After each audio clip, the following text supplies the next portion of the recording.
Hey everyone, I'm Scott Cunningham, aka Scottsy Business. Today we have a very big episode. We're going to be going through the decentralization matrix. This is something that I've been working on for the past week or so. And just before that, I had a cold, and before that, I had COVID. So lots going on. But I'm finally getting this done. I originally recorded this several times, and I decided I was going to wait over the weekend to get a bunch of feedback from everyone. I shared the decentralization matrix work in progress and got a ton of feedback. I've actioned all that feedback and put things where I think made sense. And now I think we're close to a pretty solid version.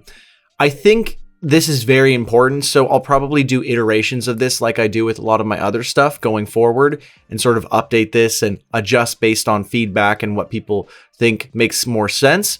But essentially, it's helping you plot out blockchain social platforms and alt tech social platforms, where they fall in the range from centralized to decentralized, looking at legacy platforms, and then, how integrated are they with the blockchain? And then as well as, how freedom focused are they? How libertarian are they? Or how authoritarian are they? And that sort of gives us an XY axis, and we have a grid, and then we plot out everything. We'll be taking a deep dive look into that, as well as I'll go through all of the questions and things that sort of form the guiding. It's sort of like a guide that you can follow along and ask all these questions to sort of determine whether or not something is decentralized or not. And then based on all those answers, you can plot it out on this grid more or less. And I'll go through a couple examples so that it makes sense as to why I put things where I put them. And so that you sort of know how to use these questions as well. You can't answer every question, but a lot of them will give you a really good idea of where a platform might fall. So you don't have to necessarily rely on my version of the decentralization matrix, because I know, there's a lot of people who are like, oh, well, this is supposed to be here. This should be one up and one down. This is just a general idea to start the conversation and, just help you visualize things a little bit. The more important component is really the guiding questions that we'll refer to, and that you can then use to help make these decisions yourself and not have to rely on me. So I'm going to have to be very, very, very descriptive with everything, because this is going to be my first podcast also episode. So I'm going to be very descriptive of all the visuals so that people following along on audio can still make sense of what I'm talking about. With that being said, let's jump into it right after a quick word from my sponsor today. Today's sponsor is SecuX. They've given me one XSeed Plus to give away so that anyone who comments below has a chance to enter. This is a great way to protect your seed phrase and keep it secure. Thanks again to my sponsor. Let's jump into it. So first, we'll just look at the actual grid, the decentralization matrix, as I've liked to call it. Essentially, on the left side, we have libertarian on the x-axis, and then we have authoritarian on the right side. On the top of the y-axis, I have legacy, and on the bottom, I have blockchain. So essentially, it's like, how much is it like a just normal social media platform on the top, going down to, they've got tips, and then, a little bit more than tips and different things that you can do. But then once you actually get below the line of blockchain, they actually have integrations with the blockchain, content, different things that are integrated somehow, or earning crypto also brings you closer to blockchain. So there's a very wide spectrum of where things fall, but this will give you an idea of how this works. And if you are listening on audio, you can always go and just check out the picture on one of my blogs or on any of my status platforms, which I'll be continually updating this and putting out new iterations of. So to give some idea of where things kind of fall, on the very top left of libertarian and legacy, so not really blockchain, we have the Fediverse. There's many, many things that are connected to the Fediverse and work in it, like Mastodon. There's so many, like peer-to-peer, any kind of like peer-to-peer instance that connects to the Fediverse to some degree. Very similar to that is Diaspora, which is very close to the right of that. Keep in mind, obviously, this isn't going to have every platform. This is more so platforms that I've tested and platforms that I'm currently using still, as well as, making sure to touch on different points. But generally, I'm not really talking about any messaging platforms. I'm not really doing much for things that you have to download. It's more so easily accessible, large communities that people probably already know versus very obscure, not well-known platforms. Because again, can't fit everything. But the questions that we will get to after, you can use to evaluate any platform more or less. Generally focused on blockchain social platforms, but you can generally apply most of the questions to most social platforms and generally just most things that touch blockchain if they're actually centralized or decentralized or where they fall on that scale. Because I know some people get upset if you just say something is decentralized, something is centralized. It's a spectrum, and we want to find where things end up on that spectrum. So close to the line, we've got like read.cash, the x-axis of blockchain, and it's a little bit in the middle of the libertarian upper left sector, or quadrant rather. Read.cash is just above the blockchain line because it, you can sign up, there's no KYC, you can do whatever you want. There's a lot of leeway here, but and you can earn crypto and everything. You can do sponsors, boosts, tip people, pretty much anything you can think of, but it's not integrated really to the blockchain. Like there's no content on the blockchain. It could end any day, for example, because it's not like trustless. It's not set up in that way. It was just set up and funded by donations, and there's an anonymous team. So realistically, it could just shut down at any time. But it is an amazing, amazing platform for what it offers. It's just not extremely reliable and secure that we know it's still going to be around. As far left as you can get, not all the way to the left, but the furthest left in the blockchain quadrant is Hive. I've also taken the liberty to include a couple interfaces like PeakD, Leo Finance, and 3Speak.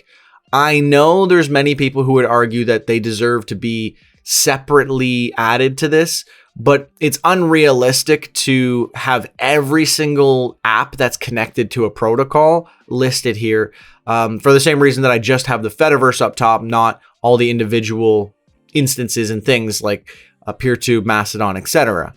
So, big shout out to 3Speak and PeakD and Leo Finance, but again, I don't want this to get extremely confusing or, taking up way too much space. So that's just a way to simplify it. But Hive is generally the most blockchain integrated platform that I know of. And it's fairly solid for libertarianism and, being fairly free. I would say the two main criticisms against it are that the witnesses have a lot of the control and they're not really changing very much. So one could argue that they generally run the platform. But I mean, you can vote. It's generally a DAO. There's a lot to it. One other criticism that I tend to hear about Hive is that, it's the platform won't censor you, but a whale or enough community consensus could somewhat take you off the main feed and or take away some of your earnings. And now, while I do understand that is in a way some would consider censorship, generally censorship is where, some authoritative entity in the platform itself is the one who's preventing you from doing this. It's a little different when it's community consensus. Obviously, there are large whales who could make a vote and cause problems like that, but that doesn't happen very often. And it's still free money that you're being given. It's just the rewards are based on community consensus. So, you do have to have that give and take. But I've felt I've seen and experienced that generally the rewards are pretty consistent. And as long as you're, posting in the right places and, not doing anything sketchy or, copyright or stealing things or doing anything wrong, generally that's not really a problem. And even if you're removed from the main feed, everyone can still see your content if they need to, and they can go to your profile and it's all still there. So I would say it's probably one of the best examples we have for blockchain. It's not perfect because it's very hard to get all the way to fully 100% decentralized and still be effective. I think this is the closest example that we can look to for what they provide. And again, several interface. Well, there's more than several. There's many interfaces that connect to it in Dapps. But to make things simple, I've just included a few examples on top of that there. So LBRY is another example of that where there's several interfaces. I only included Odysee because that's kind of the main one. I think it is important to note that recently I did a thing saying LBRY isn't really decentralized. It's still more decentralized than most things. Like, it's pretty high up on the list, but there's still a lot of limitations, and all the things I covered kind of explain that. One thing that I didn't even really get into was that if you do look at some of the other alternate interfaces for LBRY, you still don't have very much leeway for things like when I looked at an example, Painty the Pirate, his content was all banned for copyright. People say, oh, well, you can see it on Mediator, but you still can't view it because it's only seeded content that is viewable. So you're still very, very limited by that mechanism. And if they take you off the main sites, if they take you off of Odysee, if they take you off of LBRY, it's going to be nearly impossible for people to find your content. Yes, you can request seeding. You can pay LBC based on how many gigs you want to upload to Mediator, but you still have to request it to them, and they still have to accept it. And they're still not going to help you with DMCA stuff anyways, or any kind of non-safe for work related content. So Painty the Pirate is a great example of someone who would still be at a loss no matter where you go. And I think that makes LBRY not very, very decentralized. It's still pretty good. A lot of it is integrated with the blockchain to some degree. So it's in the blockchain quadrant. It's just probably a little bit lower than what people might have expected. Anyways, all the way to the right, the furthest right we have that is still blockchain is Steem. Now, it's not very, very far down because it's been very manipulated over the years and it's what Hive was built off of. But the problem with Steem is that Justin Sun did a hostile takeover and now can pretty much do anything. And we've seen him steal millions of Steem directly out of people's accounts and drain it. That's about as authoritarian as you can get with a blockchain platform, because while it is still technically blockchain, I use quotes, it's not really blockchain if someone can just come in and just like take everything out of your account. It's not really a decentralized blockchain in the way that people know it. I mean, obviously it is actually a blockchain, but it's not the type of blockchain that people colloquially understand to be a blockchain. A little confusing, but on the top right side, we've got legacy authoritarian. And while some of these do have crypto connected, it's how close they get to blockchain, because, you know, you can have like tips and stuff, but is it really blockchain? Mines is a great example that I'd like to work through to sort of show my thinking here. Mines is halfway down between legacy and blockchain, mainly because 99% of the interactions on Mines are done off chain. They're not really using the blockchain for most of what they do. It's just really for earning and then boosting, more or less, a little bit of tipping. But even to withdraw your funds, to actually have true access, you have to pay, you have to KYC, you either pay them thousands and thousands of dollars, or you have to pay monthly with a credit card. So you have to KYC and do all this stuff. So it really goes against a lot of blockchain ethos values, and it's authoritarian in the way that, you know, you have to pay to withdraw your own money. A little bit to the right of that, another good example as to why it fits here. PublishOX, many would say, is very decentralized because, you know, you earn crypto and all this stuff, but it's whitelisting creators, meaning that they have to approve you before you're allowed to create. that is an extreme form of censorship because, for example, Gab, Getter, Parler have all had small run-ins with censoring people or moderating things. And, it hasn't been crazy because it's fairly reasonable, but touting themselves as free speech platforms brings a lot of criticism. The major difference between something like that and PublishOX is PublishOX automatically bans and censors all the people that it doesn't allow to create. So I would consider that a much more intense form of censorship, but it's very easy to earn crypto from their platform and then withdraw it. And, there's no issues there. You don't have to KYC or anything like that. So there's a lot of leeway with blockchain usage and stuff like that. So I still think it's a great platform. It's just, it's fairly legacy and it's not doing a whole lot with the blockchain. And because they do have that whitelisting for creators and such, that is a problem as well.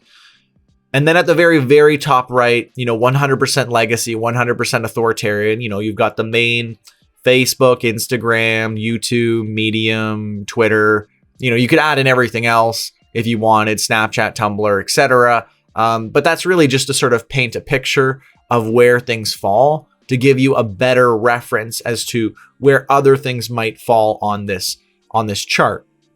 On the very right side, I have the full spectrum of decentralized all the way down to centralized.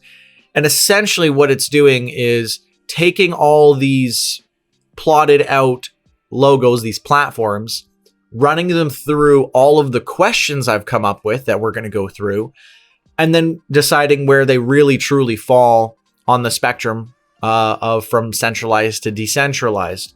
And I think this is pretty good. It's been, I've had tons of critiques and stuff, and I've made a lot of iterations. I think this is a very, very solid place that I've landed at. And now we're going to go through the questions that one would ask if you were trying to determine, is this actually decentralized, or how decentralized is it, or how centralized is it if, all the answers are no, for example. So these are the questions that I ask when I'm trying to determine. And these are the questions that I recommend you use as a guide to try to determine these things as well for yourself when you're deciding, is this actually decentralized or not? So the first question is, can anyone monetize? I'll share my actual full screen here, and they'll be in the description below, so you can always refer back to that. Can anyone monetize? This is important because some people might say, oh, well, if you can receive tips, that's monetization. I disagree. I don't think that's actual monetization. I don't think Twitter is decentralized and you can tip people on Twitter. So I don't really consider that monetization. I consider monetization the ability to earn ad revenue and or earn from your content that you post to the platform, whether it's getting some of the mining rewards given to you, whatever it happens to be, whether it's like on Hive or, many of the platforms that offer rewards, even LBRY, while it's very centralized with its rewards, you still can monetize. But with LBRY, for example, not everyone can monetize because you have to KYC and go through a verification process. You don't have to do that with Hive, for example. So technically, anyone can monetize. The next question, kind of related to what I was just saying, is there a KYC process? Because even if you can monetize, if there's a KYC process that prevents you from being able to do that, many people who care about blockchain and the ethos kind of behind that will shy away from a platform that requires KYC. That's why, for example, I said with mines requiring you to pay to get your money out, and there's a KYC process attached to that, that's very, very bad. And that's why it's not very decentralized. Are the tokenomics of the system sustainable? This is more so like, is the platform actually going to last? But I do think it's important to consider because you could have a great platform giving out insane amounts of money and then it'll plummet and it'll crash and burn very, very quickly. We sort of saw this with LBRY now pulling back all the rewards. And we see this with platforms like SoMe and Uptrend, which crashed and burned, trying to do sort of the same thing. SoMe was a great example where they were giving out, $500 rewards, but then they weren't letting people withdraw unless they KYC'd and went through all this big process. And they were charging like $100. And then they shut down all of their wallets and all this craziness. I don't even include SoMe on the chart because it's so far into authoritarian that it doesn't even, it's just off the grid basically. But I'm not really going to include many like scams, which is SoMe, because SoMe is now just an interface on Hive, but I'm going to sort of not include any platforms that I've exposed or considered scams. I do have BitClout in there only because they eventually enabled withdrawals. So you can still withdraw, but they did still do all the manipulative stuff with the pre-mine. They lied. They did everything that I talked about in the previous video of me exposing BitClout, but they get that little bit of an out because they did actually make that change. But I'm not including platforms like SoMe or Theta or DLive that had a lot of these different problems in the past. Do they sell premium features? I think this is important because, a premium feature like you have on like YouTube Premium to avoid ads and stuff like that. I get why that's the thing, but it seems like a very centralized entity feature to include, right? Like YouTube, Odysee now is doing premium so that you can pay to not have to watch ads. And interestingly enough, almost every platform that I've seen release premium typically comes along with a credit card, and they don't even let you do it with crypto. Same with mines, same with a lot of platforms that do this. So it's very concerning when you see premium features pop up and then it includes, a KYC process and all this other stuff attached to it. So I do think that's important to note. I'm not necessarily saying that you're centralized if you just have a premium feature, but that is always kind of something that, pops up on my radar as a red flag. I mean, even BitTube used to have it. And then when they kind of reset everything, they just scrapped it entirely because I think that they kind of realized that as well. And that's just, one thing. I think that's kind of an iffy one because, a platform could have premium features, but then it's also like, where is that money going? Why do you have to pay, a few dollars a month just to avoid ads or whatever? That's very, very optional. So I wouldn't worry about that too much, but it's just something to keep in mind when you're going through all these questions. Are there backdoors or super administrative users that could just log into anyone's account and do something or in some way? So we saw this with Twitter when there was that big hack and everyone's accounts got broken into, and then they were doing a Bitcoin scam, I believe it was. That is very, very, very centralized. It basically shows that they could do whatever they want to your account if they decided to. Or if there's a problem and someone else takes advantage of that feature. So you definitely don't want that. That is extremely, extremely centralized. What is the initial token distribution? Was there a pre-mine? Was there a ninja mine? We saw this with LBRY, where they had a pre-mine for LBC, and clearly that didn't work out very well. They got the SEC on them, and they're doing pretty terribly right now. No offense, guys. The ninja mine is a reference to Steem and that whole debacle with Justin Sun taking it over. Now we have Hive, and there is no more ninja mine stake. You definitely want to avoid terrible initial token distributions or, flaws in their token distributions that will probably end up coming out later or affecting in some way. As I mentioned earlier with BitClout, how they lied about the pre-mine and they basically manipulated all the values on the platform. So you definitely want to keep that in mind. And also, many of these you won't really be able to easily just know that that's a thing.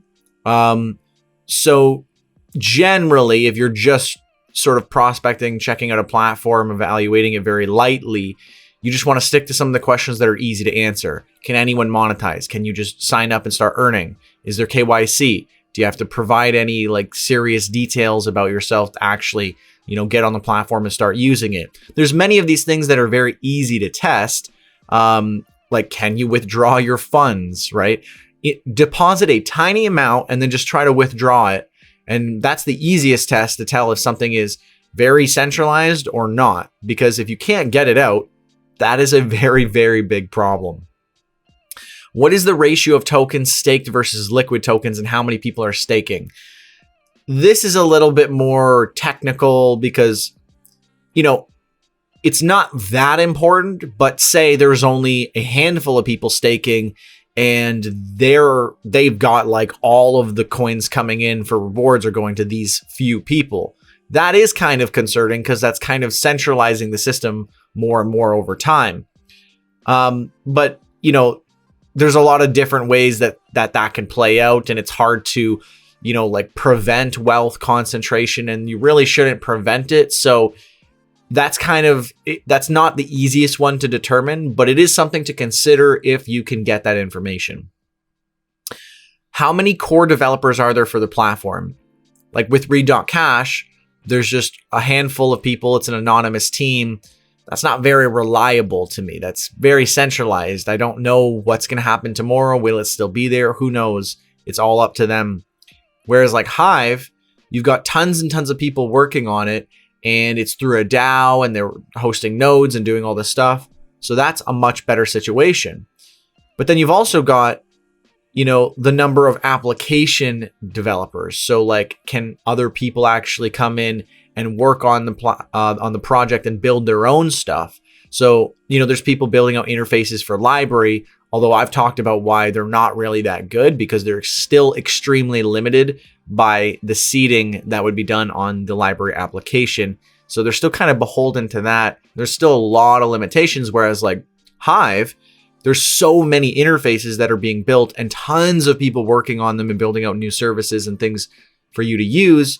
That's a very good sign because there's tons of options out there and not as much restrictions, and you can go from one to the other or do whatever you need to do. Along with that, generally it would have to be open source for that to be possible for anyone to just jump in and start working. Also, can you self-host content or utilize peer-to-peer technology? That's very important because if you are given the option, that's probably one of the best ways to be confident that your content is going to be safe and stored securely and, be as censorship resistant as you generally can make it. So having that ability is very, very important. LBRY definitely does a good job of doing that, but Hive gives you a much more options utilizing IPFS. There's a lot of different things that you can take advantage of for hosting your content. And that's, it's not so important that you need to self-host, but having some sort of distribution that makes it harder for your content to be hidden or censored or removed or whatever is really, really key to decentralization. Can anyone post content and participate? This is important. Is it invite only, right? Because PublishOX, while I love the platform, they whitelist creators, so it's not as decentralized as many of the other platforms. Rockfin, fairly decent platform, but still they approve creators, so there's a very, very big limitation there. Whereas, and even something like LBRY, you need LBC to pay to post. So I would still argue that not everyone can post content. Same with like, can anyone monetize? No, only people who are willing to verify and people who have some money already. I feel like these platforms that have payments attached to everything that you do, or it's invite only, or they have like some process where it's not easy for people to actually get in to create. That's very much harder for poorer people and people who don't have those means to do that, or they're in a third world country and it's harder to provide KYC or whatever it happens to be. I think generally that's more discriminatory against those types of people. So I think that's, really unfortunate, and that's not as decentralized as it could be. You shouldn't have a platform that's like invite only or only certain people can create. It should just be completely open if it's actually decentralized. Can anyone develop third-party applications, tools, and services for the platform? Very similar to what I was saying with like the number of decentralized app developers.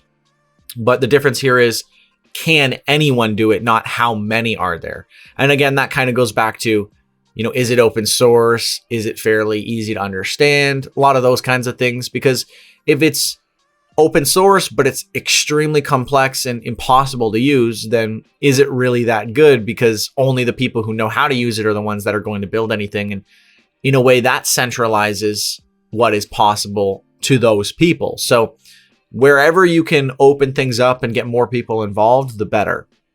How challenging or easy is it to fork or clone? It won't be the same for every project because it has to be fairly blockchain integrated for this to make sense. A good example, obviously, is Hive or Steem, because Hive is a fork from Steem, and then you've got clones of Hive like Blurt.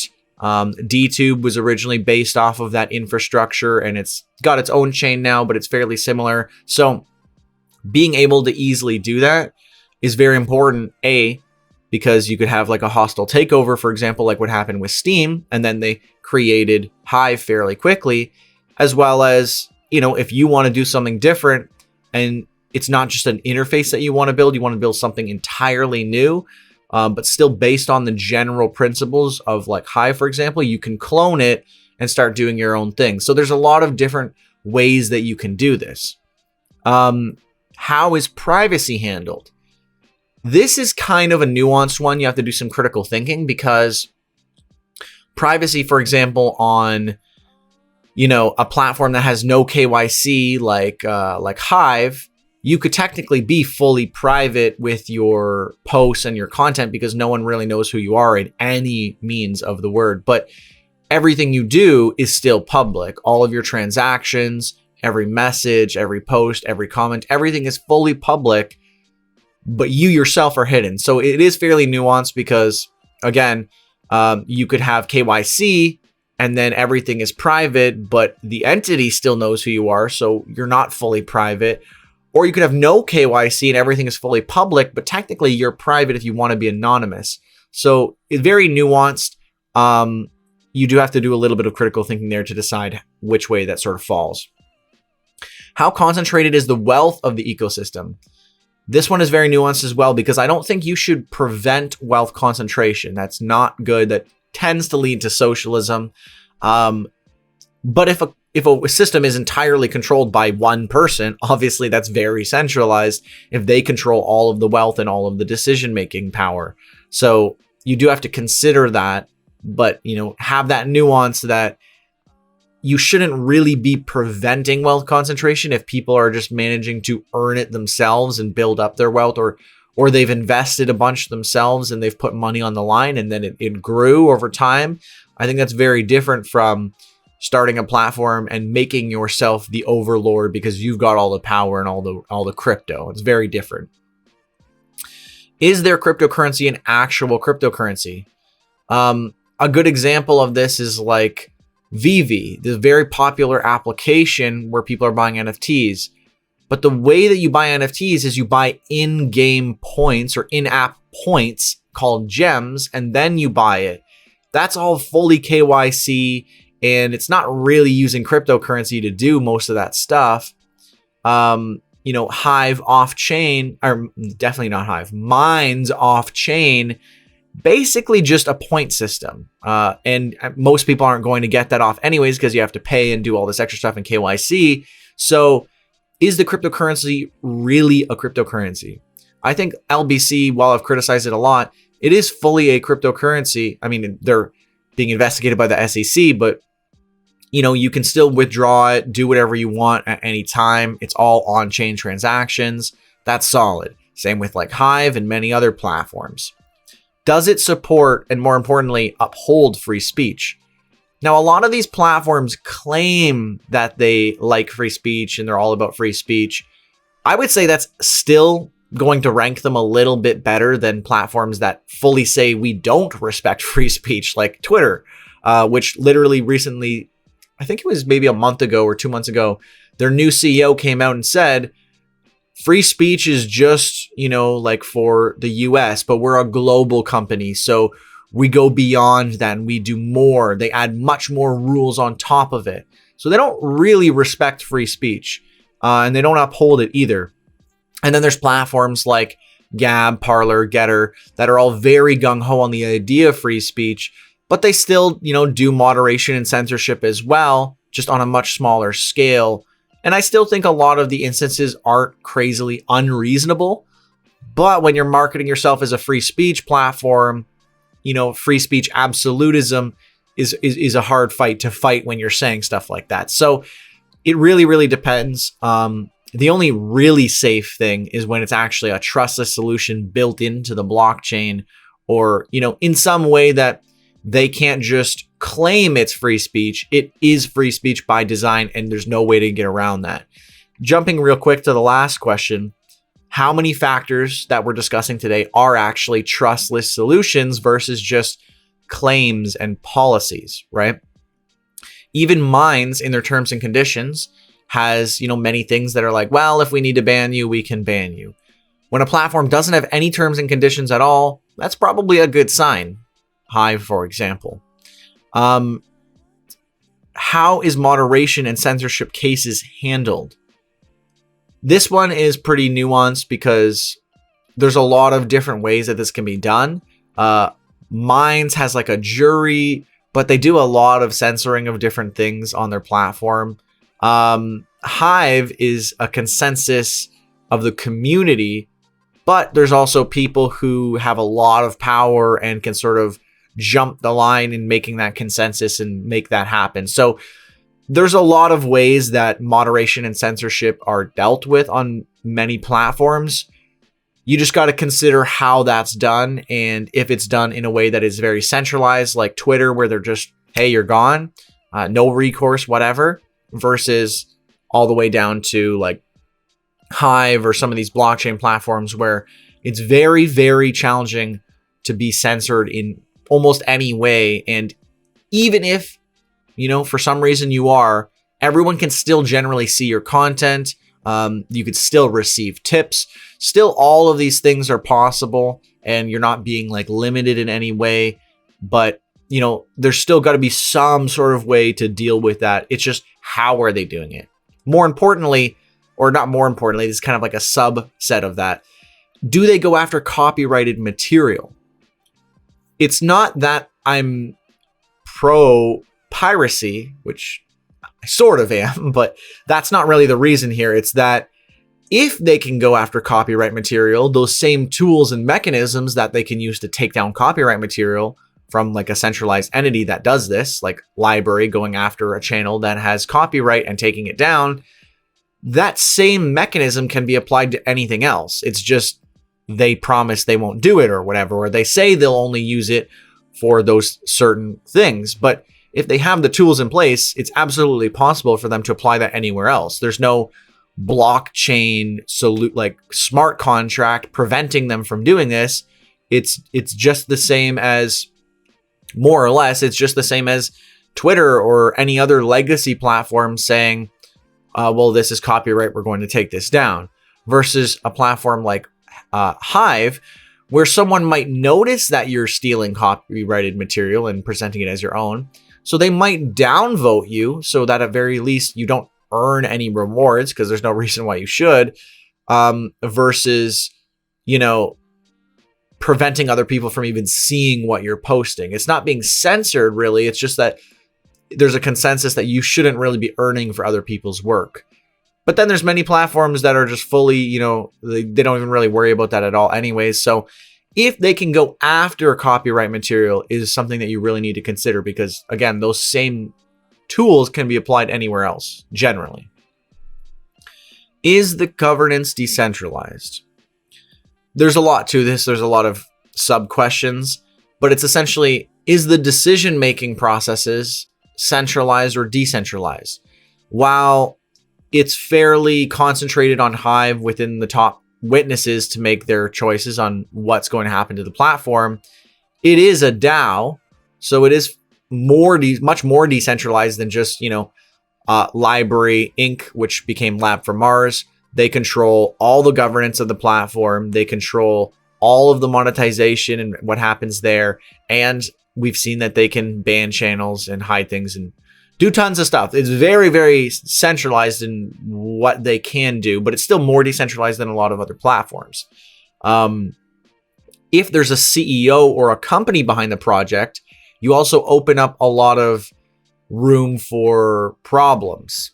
It's not necessarily so centralized, but as we see with LBRY having a company, Lab for Mars, they're being sued by the SEC. So you definitely open yourself up to liabilities and risks when you have a company or a CEO associated to the project itself. So in a way, Read.Cash having an anonymous team is kind of good because then there's no issues with stuff like that. Or Hive, where it's a DAO, no one person is the fall guy and it's distributed. So even if they went after, just a couple witnesses that were in the US, the other witnesses would still be able to run and, there would be no issues really. Is voting transparent while still protecting privacy? I think Hive is a good example of this. And I mean, some of these are nuanced because it's not like you'll have voting for everything. That's more so for something that's actually pretty decentralized, like a DAO. So Hive, you can vote and you can see all the votes that people are doing and stuff. So it's fairly decentralized in that way. And it still protects the privacy. I mean, I'm pretty sure you obviously can go and see who's voting for what, but it's not like so obvious. So, I mean, but as I said before, you have to keep that nuance of on Hive, you could still be 100% private and give no KYC, no personal details, but your voting still might be to some degree public. Is there anything that is protecting the governance model from an attack?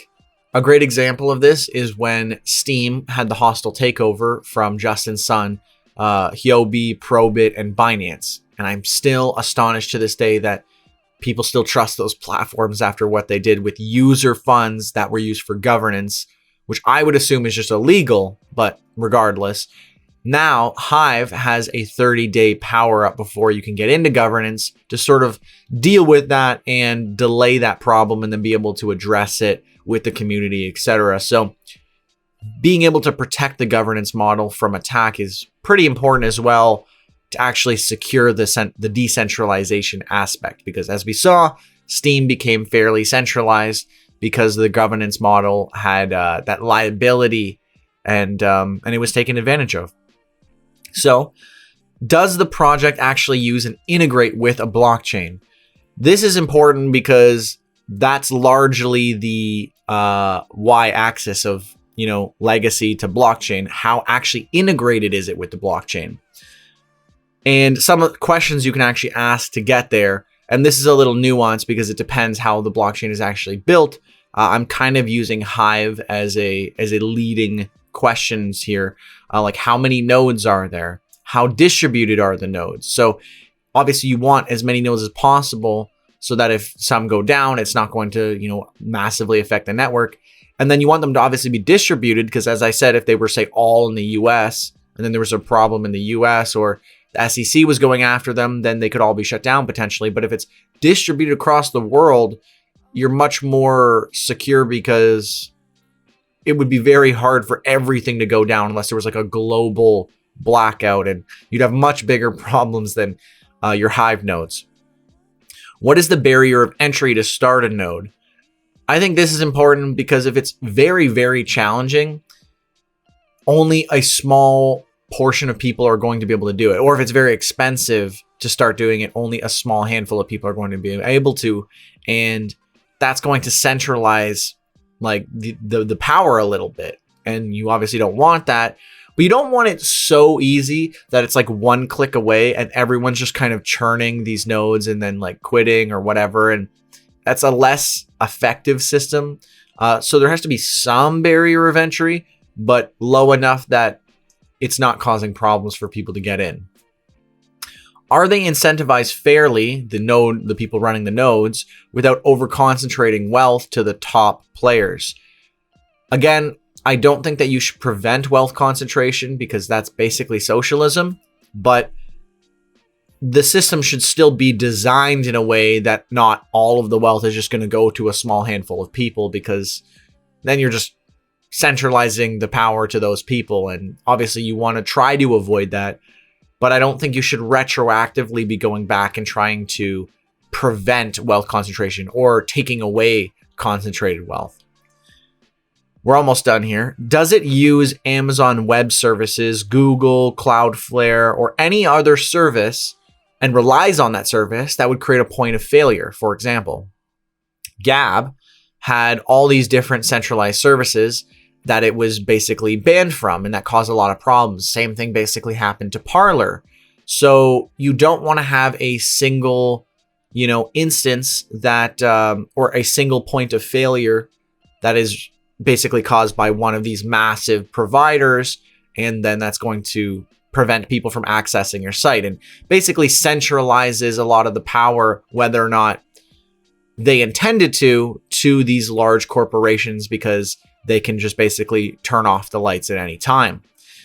And then, as I mentioned already, how many of all these questions are actually able to be trustless and provided with like a blockchain solution versus just someone making a promise? I remember the CEO of Rumble went on and talked with Tim Pool, and he basically said, yeah, the only thing that's making this platform like free and open and stuff is just my promises and our about section and our value statement and stuff like that.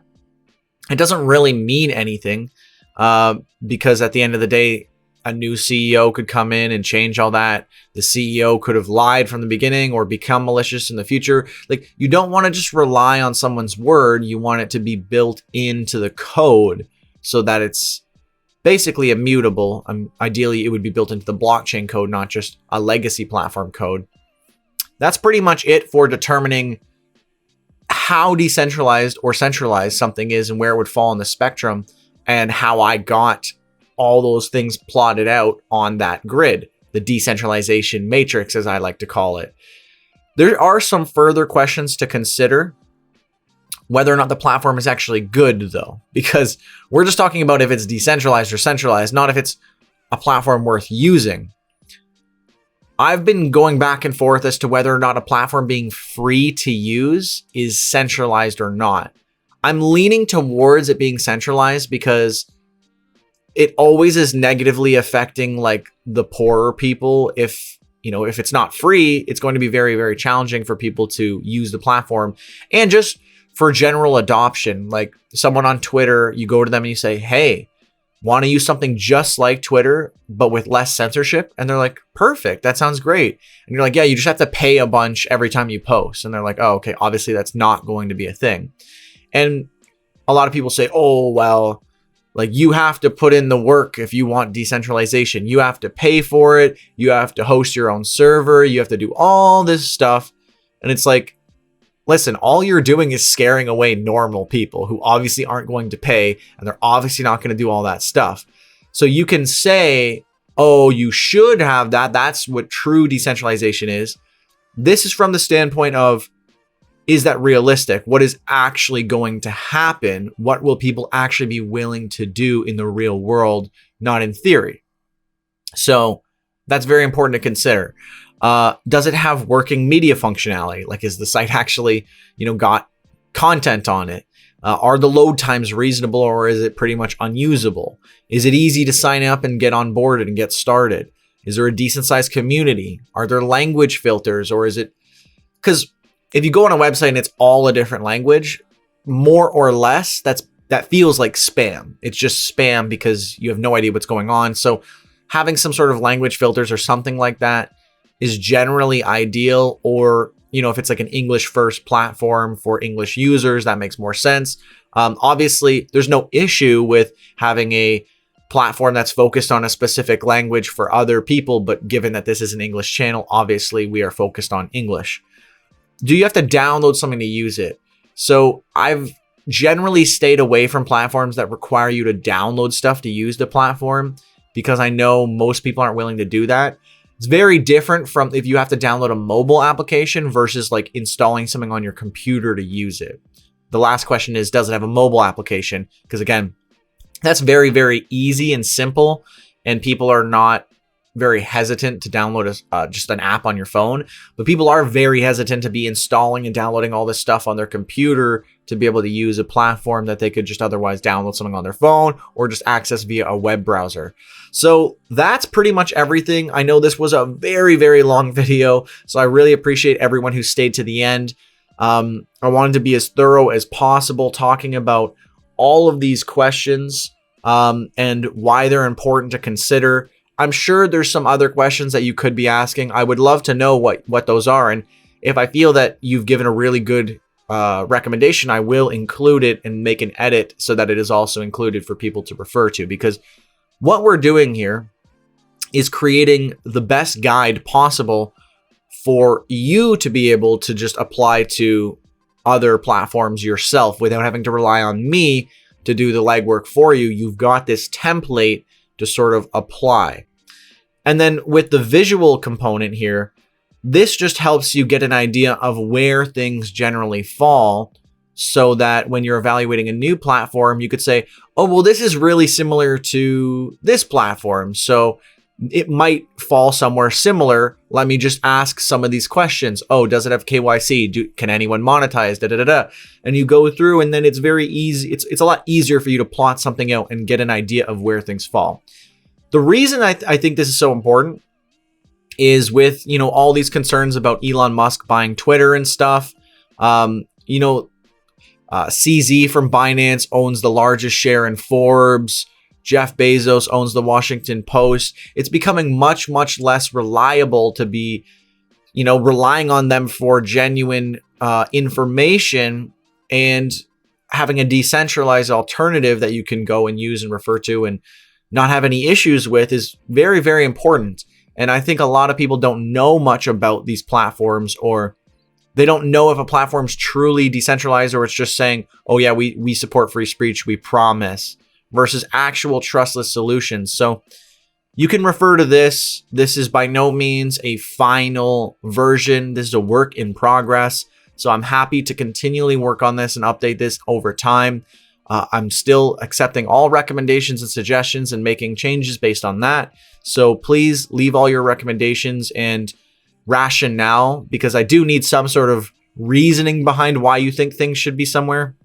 A lot of people just said, oh, this should be included. And then I say, why? And they say, because it's great. And it's like, well, that doesn't really give me any context as to where it needs to be included or if it passes any of these questions. So ideally, you can use the questions that I've provided, answer them for me, and then give me back, or as best as you can, and then give me back a sort of synopsis of that. And I'd be happy to make adjustments if people are providing, constructive, useful insights, versus just saying like, oh, like, I really like this platform, I invest in it, it should be higher on the list, or da da da da. I'm not trying to favor anything. Like, people were like, oh, like PublishOX should be further to the right because they have to whitelist creators. And it's like, yeah, I agree. But it's also fairly decent in terms of like the moderators aren't doing a whole lot of censoring of normal people in the comments, just like normal users. And there's no KYC or any issues with getting your funds out. And a lot of the questions, it passes still, but then it fails in other areas. So you've got to apply all the questions. It's not just this XY axis of legacy to blockchain, libertarian to authoritarian. It's all of those other questions that all go together. And then that creates the centralized to decentralized spectrum here as I've plotted it out. So do let me know what you guys think. If I'm wrong about any of this, if you've got any suggestions or changes, if I should add any other questions to be considered, let me know all that good stuff. And if there's any other platforms that I should be looking at or using in general, or should be reviewing or whatever, I'm always interested in learning about new platforms. I will be doing my comprehensive blockchain social platform review very, very soon. So I will give a much deeper insight into why I do or don't recommend certain platforms here. This is more so just, are they decentralized or not? Or in where do they fall on that spectrum? So let me know in the comments below. And since you did watch to the very end, I really appreciate it. I know this was a really long one. Do comment #1ham in the comments to let me know that you watched the whole video. As always, I'm Scott Cunningham, aka Scottsy Business, signing off. Cheers.